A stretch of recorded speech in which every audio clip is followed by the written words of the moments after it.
What are the tax implications for rent collection? Have you ever wondered how collecting rent impacts your taxes as a real estate investor?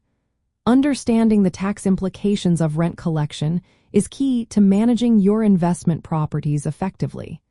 Let's break it down step by step.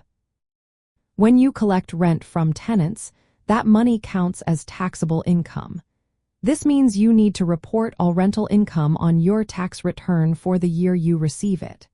This includes regular rent payments and any advance payments or fees related to your rental activities. But here's the good news. Not all of that income is fully taxable. You can offset your rental income with various allowable expenses.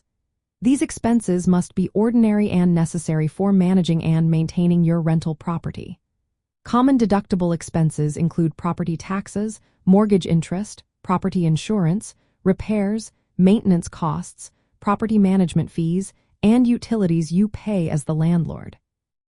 You can also deduct advertising costs for finding tenants, legal fees, and travel expenses related to managing your property. These deductions help lower your taxable rental income, which can reduce your overall tax liability. Another important aspect is depreciation.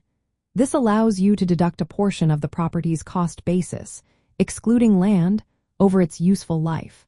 For residential real estate, this is typically 27.5 years. This non-cash deduction can significantly lower your taxable rental income each year.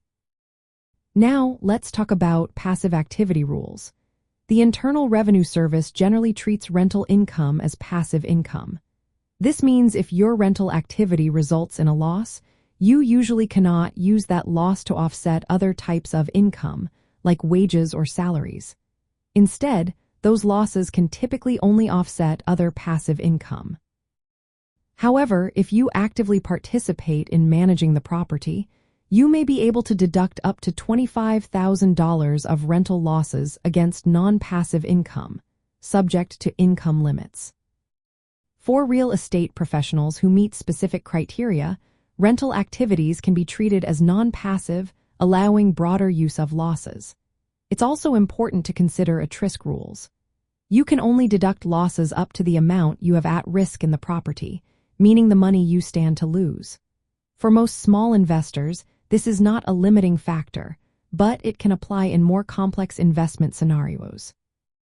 Keeping accurate and detailed records of all rental income and expenses is essential. Keeping receipts, invoices, and documentation supports your deductions and helps in case of an Internal Revenue Service audit. Understanding these tax implications can help you maximize your after-tax returns. By effectively managing your income and expenses related to rent collection, you can make rental property investing more profitable. Proper tax planning can help you legally minimize your tax burdens through deductions and depreciation.